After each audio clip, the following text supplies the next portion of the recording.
Welcome to stock market technical analysis. मैं आप लोगों से आज मार्केट के बारे में बात करूंगा। उसके बाद मैं सेक्टर के बारे में बात करूंगा, कौन सा सेक्टर इमर्जिंग है और कौन सा सेक्टर आउट परफॉर्म कर रहा है, किस सेक्टर पे हमें फोकस करना चाहिए और किस सेक्टर पे फोकस हमें नहीं करना चाहिए। इसके बाद मैं आपसे दो स्टॉक के बारे में बात करूंगा।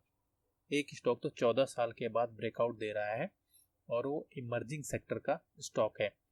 दूसरे स्टॉक के बारे में हम डिस्कस करेंगे, वो भी मल्टी ईयर ब्रेकआउट है, जो ब्रेकआउट के बाद कंसोलिडेशन फेज में था और कंसोलिडेशन के बाद से फिर से अभी वो ऊपर की तरफ चलना शुरू हुआ है। तो stay tune, watch this video. सबसे पहले हम निफ्टी की बात करते हैं। ये निफ्टी 50 की वीकली टाइम फ्रेम का चार्ट है। यहाँ पर मार्केट ने 2 से 3 वीक कंसोलिडेट किया। कंसोलिडेशन के बाद से मार्केट में लगातार 2 वीक से तेजी बनी। डेली टाइम फ्रेम का चार्ट है। फ्राइडे को निफ्टी ने रेड कैंडल के साथ क्लोजिंग दी। ब्रेकआउट के बाद मार्केट में लगातार 4-5 दिनों से तेजी बनी हुई थी।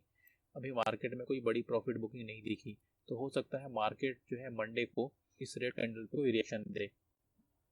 अगर मार्केट मंडे को इस कैंडल पे रिएक्शन देता है तो फर्स्ट सपोर्ट 26,030 का और सेकंड सपोर्ट 26,850 का हो सकता है। ये बैंक निफ्टी के वीकली टाइम फ्रेम का चार्ट है। बैंक निफ्टी ने लास्ट वीक में एक स्पिनिंग टॉप कैंडल फॉर्म की है।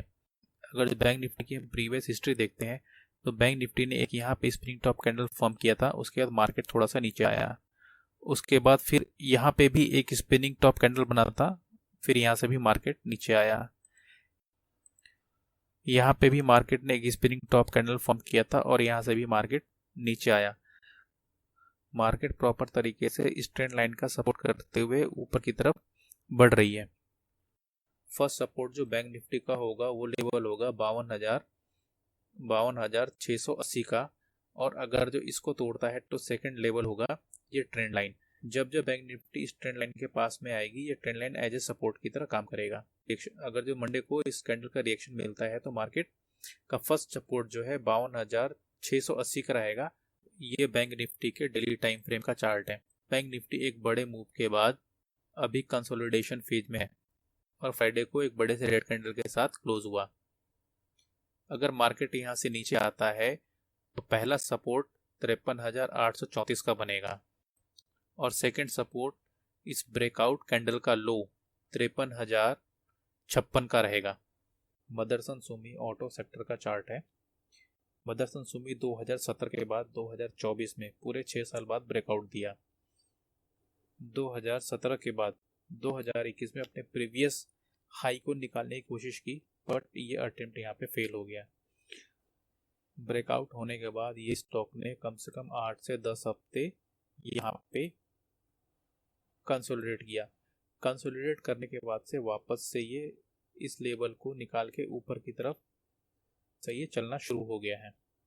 अगर हम इस स्टॉक का टारगेट निकालते हैं कि अपसाइड कितना मूव दे सकता है, इस स्टॉक का हमें टारगेट निकालना है तो इस नेक लाइन से लेकर के इसके बॉटम तक इस रेंज को हम कैलकुलेट करते हैं। इस रेंज को कैलकुलेट करने के बाद इस लाइन के ऊपर अगर जो हम इसको रख देते हैं तो हमारा ये टारगेट आ जाएगा। इसका होल्डिंग पीरियड 1 से 1.5 साल तक रहेगा। ये आगे अब अगले स्टॉक के बारे में डिस्कस करते हैं। ये मेदांता स्टॉक का चार्ट है जो कि मेटल सेक्टर को बिलोंग करता है। वेदांता लिस्ट होने के बाद 2010 में 453 रुपए का अपना हाई लगाया था। बाद अपना लाइफ टाइम हाई 453 रुपए का लेवल क्रॉस किया है। फरवरी 2022 में इसने अपना प्रीवियस स्विंग को ब्रेक किया। ब्रेक करने के बाद फिर नीचे आया। नीचे आने के बाद कप एंड हैंडल पैटर्न बनाया। कप एंड हैंडल पैटर्न बना करके फिर ब्रेकआउट दिया। और सबसे अच्छी बात है कि इसने अपने रेजिस्टेंस लेवल पे कंसोलिडेट किया। कंसोलिडेट होने के बाद से फिर ब्रेकआउट दिया। इट मीन्स इस ब्रेकआउट को फेल होने के चांसेस बहुत ही कम है। अगर हम वीकली टाइम फ्रेम पे जाके देखते हैं तो एक बड़े कैंडल के साथ ब्रेकआउट हुआ है और वॉल्यूम भी यहाँ पे बड़ा है। एक कंपनी अपने 14 साल के खराब पीरियड में सर्वाइव कर गई और अपने प्रीवियस लाइफ टाइम हाई को भी ब्रेक कर दिया। इसका मतलब इस कंपनी में ऐसा कुछ खास तो हुआ है। ऐसा कुछ फंडामेंटल चेंजेस हुए हैं या ऐसा कोई मैनेजमेंट चेंज हुआ है या कुछ तो ऐसे चेंज हुए हैं कि जो ये कंपनी अच्छा परफॉर्म कर रही है। जो टारगेट कैलकुलेट करने का मेथड है, उससे हम अगर टारगेट कैलकुलेट करते हैं, नेकलाइन से बॉटम लाइन तक हमने एक रेंज ड्रॉ करी।